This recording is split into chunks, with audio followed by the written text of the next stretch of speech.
अफगानिस्तान में एक और युद्ध की आहट है। पाकिस्तान और तालिबान के बीच तनाव अब एक बड़े टकराव में बदल सकता है। हाल ही में पाकिस्तान के हवाई हमलों के बाद तालिबान ने उचित समय पर भरपूर जवाब देने की धमकी दी है, लेकिन क्या तालिबान के पास इतनी सैन्य ताकत है कि वो पाकिस्तान जैसी परमाणु शक्ति का मुकाबला कर सके? नमस्कार, आदाब। मैं हूं फरीद अली और आप देख रहे हैं हमारा खास शो क्लियर कट। हम आज एक ऐसे ज्वलंत सवाल पर चर्चा करने जा रहे हैं जिसकी गूंज दक्षिण एशिया के हर कोने में सुनाई दे रही है। आज क्लियर कट में हम इसी सवाल का जवाब तलाशेंगे और करेंगे दोनों की सैन्य ताकत का विश्लेषण। हालिया तनाव और प्रश्नभूमि। पाकिस्तान और अफगानिस्तान के बीच तनाव लगातार चरम पर है। हाल ही में अफगानिस्तान के पूर्वी प्रांतों नंगरहार, पख्तीता और खोस्त में पाकिस्तानी हवाई हमलों ने इस आग में घी का काम किया है। तालिबान की अंतरिम सरकार के रक्षा मंत्रालय ने इन हमलों की कड़ी निंदा की है और 22 फरवरी को एक्स पर जारी बयान में इसे आपराधिक कृत्य और अफगानिस्तान की संप्रभुता का खुला उल्लंघन बताया है। तालिबान ने धमकी दी है कि इन हमलों का उचित समय पर भरपूर जवाब दिया जाएगा। वहीं पाकिस्तान के सैन्य सूत्रों का दावा है कि इन हवाई हमलों में प्रतिबंधित तहरीक तालिबान पाकिस्तान यानी टीटीपी और दूसरे चरमपंथी संगठनों के 7 ठिकानों को तबाह कर दिया गया, जिसमें 80 से ज़्यादा चरमपंथी मारे गए। वहीं तालिबान अधिकारियों का दावा है कि इन हमलों में महिलाओं और बच्चों समेत बेगुनाह लोग भी मारे गए हैं। अगस्त 2021 में अफगान तालिबान के सत्ता पर काबिज होने के बाद से पाकिस्तान लगातार आरोप लगाता रहा है कि टीटीपी को अफगानिस्तान में तालिबान सरकार का समर्थन हासिल है, जहां से वो पाकिस्तान में हमले करते हैं। हालांकि अफगान तालिबान हमेशा इन आरोपों का खंडन करते हुए इसे पाकिस्तान का आंतरिक मामला बताते रहे हैं। इसी वजह से सीमा पर कई बार झड़पें हो चुकी हैं। विशेषज्ञों की राय और पारंपरिक युद्ध। तो क्या ये तनाव एक पूर्ण पारंपरिक युद्ध में बदल सकता है? इस सवाल पर अफगान मामलों के विश्लेषक और खुरासान डायरी से जुड़े वरिष्ठ पत्रकार इफ्तिखार फिरदौस की राय बहुत साफ है। बीबीसी उर्दू से बात करते हुए उन्होंने कहा, पाकिस्तान और अफगानिस्तान के बीच किसी पारंपरिक युद्ध की कोई संभावना फिलहाल नहीं है। उनके मुताबिक ये एक अजीब, निराशाजनक और बार बार दोहराया जाने वाला सिलसिला है जिसमें पाकिस्तान हमला करेगा, अफगान तालिबान जवाबी कार्रवाई करेंगे, सीमा पर तनाव होगा और फिर राजनयिक बातचीत शुरू हो जाएगी। फिरदौस साफ कहते हैं कि तालिबान के लिए पाकिस्तान जैसी परमाणु ताकत के साथ पारंपरिक युद्ध लड़ना मुमकिन नहीं है। इसके लिए विशाल सैन्य क्षमताओं, हवाई संसाधनों और मजबूत सप्लाई चेन और प्रशिक्षित सैनिकों की ज़रूरत होती है, जो तालिबान के पास नहीं है।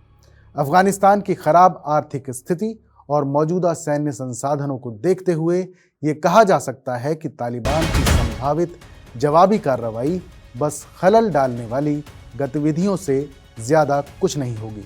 पाकिस्तान का पक्ष और तालिबान की मजबूरियां। दूसरी तरफ पाकिस्तान के पास भी अपने तर्क हैं। रिपोर्ट के मुताबिक इस्लामाबाद की कायद-ए-आज़म यूनिवर्सिटी में इंटेलिजेंस एंड सिक्योरिटी स्टडीज़ के associate professor doctor Khurram Iqbal ने बताया कि पाकिस्तान ने अफगान तालिबान को टीटीपी के खिलाफ निर्णायक कार्रवाई के लिए राजी करने के सभी शांतिपूर्ण रास्ते अपना लिए हैं। उन्होंने ये भी बताया कि संयुक्त राष्ट्र की लगातार 3 रिपोर्टों में इस बात की पुष्टि हुई है कि टीटीपी के अफगानिस्तान में सुरक्षित ठिकाने मौजूद हैं। डॉक्टर खुर्रम इकबाल के मुताबिक जब अफगान तालिबान आंतरिक मुद्दों को संभालने में नाकाम रहते हैं तो वो ध्यान बाहरी मोर्चे की तरफ मोड़ देते हैं। तालिबान टीटीपी के खिलाफ कार्रवाई से इसलिए भी कतरा रहे हैं क्योंकि उन्हें डर है कि टीटीपी के लड़ाके इस्लामिक स्टेट दाइश की ओर जा सकते हैं, जिससे अफगानिस्तान में एक नई चुनौती पैदा हो सकती है। तालिबान की संभावित जवाबी कार्रवाई कैसी हो सकती है? तो अगर जब पारंपरिक युद्ध नहीं लड़ सकता तो फिर तालिबान कैसे जवाब दे सकता है? इफ्तिखार फिरदौस के मुताबिक तालिबान के पास टीटीपी जैसे संसाधनों की कमी नहीं है और वो इन संसाधनों का इस्तेमाल पाकिस्तान के नागरिक इलाकों को निशाना बनाने में कर सकते हैं। डॉक्टर खुर्रम इकबाल भी इस बात से सहमत हैं कि पारंपरिक युद्ध में अफगान तालिबान पाकिस्तान का मुकाबला करने की क्षमता नहीं रखते, इसलिए वो अतीत की तरह अपारंपरिक तरीके अपनाएंगे। उनका अनुमान है कि पाकिस्तान के बड़े शहरों में चरमपंथियों के हमलों की संख्या बढ़ सकती है और शहरी इलाकों में हिंसा में इजाफा हो सकता है। डॉक्टर खुर्रम के मुताबिक आने वाले दिनों में पाकिस्तान अफगानिस्तान सीमा पर सीमित झड़पें, कुछ दिखावटी हमले और दोनों तरफ से ज़्यादा कड़े बयान, दावे और आरोप देखने को मिल सकते हैं। अफगानिस्तान की सैन्य शक्ति का विश्लेषण। अब बात करते हैं तालिबान की सैन्य शक्ति की। अफगानिस्तान में तालिबान सरकार की सेना के पास जो हथियार हैं वो ज़्यादातर 3 तरह के हैं। पूर्व अफगान सेना के हथियार, विदेशी सेनाओं की वापसी के बाद अफगानिस्तान में रह गए हथियार और ब्लैक मार्केट से हासिल किए गए नए हथियार। अमेरिकी स्पेशल इंस्पेक्टर जनरल और देश के रक्षा मंत्रालय की रिपोर्टों के मुताबिक पिछली सरकार को दिए गए 16 लाख से ज़्यादा हल्के और भारी हथियारों में से लगभग 70% यानी 10 लाख से ज़्यादा हथियार तालिबान के हाथों में चले गए थे।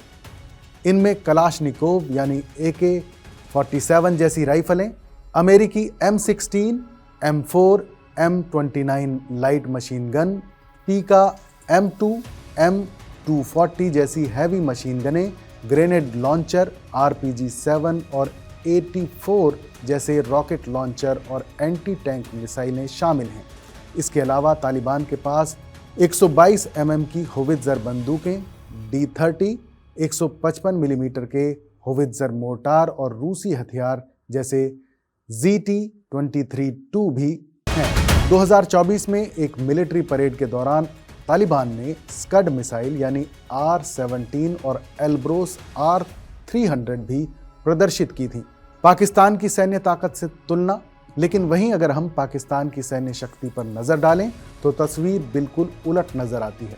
पाकिस्तान एक परमाणु ताकत संपन्न देश है जिसके पास एक बड़ी और आधुनिक एयरफोर्स है जिसमें F-16, JF-17 जैसे लड़ाकू विमान शामिल हैं। उनके पास उन्नत टैंक बेड़े हैं जैसे अजरा और अल खालिद और एक वेल ट्रेंड, वेल इक्विप्ड सेना है। उनकी सैन्य रणनीति पारंपरिक युद्ध पर आधारित है जिसमें समन्वित हवाई हमले, तोपखाने और ज़मीनी सैनिकों का इस्तेमाल होता है। तालिबान के पास जो हथियार हैं वो ज़्यादातर गुरिल्ला युद्ध, छापामार हमलों और हल्के फुल्के संघर्षों के लिए इस्तेमाल किए जा सकते हैं, जबकि पाकिस्तान के पास एक integrated command and control system के साथ भारी सैन्य मशीनरी है। ये गुणात्मक अंतर ही बताता है कि तालिबान के लिए पाकिस्तान के साथ एक खुले पारंपरिक युद्ध में उतरना कितना मुश्किल होगा, क्योंकि उनके हथियार और रणनीति पारंपरिक सैन्य टकराव के लिए बने ही नहीं हैं। तो क्लियर कट में आज का हमारा विश्लेषण यही है कि पाकिस्तान और तालिबान के बीच एक पूरी तरह से पारंपरिक युद्ध की संभावना भले ही कम हो, लेकिन सीमा पर तनाव और अपारंपरिक हमलों का सिलसिला जारी रह सकता है। ये सिर्फ पाकिस्तान और अफगानिस्तान के लिए नहीं बल्कि पूरे दक्षिण एशिया की भू राजनीति के लिए चिंता का विषय है। ये मिथ बनाम रियलिटी की एक ऐसी कहानी है जहां सैन्य शक्ति का सीधा हिसाब किताब नहीं बल्कि जटिल भू राजनीतिक मजबूरियां और गुरिल्ला युद्ध की रणनीति कहीं ज़्यादा प्रभावी भूमिका निभा सकती है। तो ये था आज का क्लियर कट। हमें उम्मीद है ये विश्लेषण आपको पसंद आया होगा। इस पर अपनी राय हमें ज़रूर बताइएगा। बाकी देश और दुनिया की तमाम बड़ी खबरों के लिए देखते रहिए TV9 डिजिटल।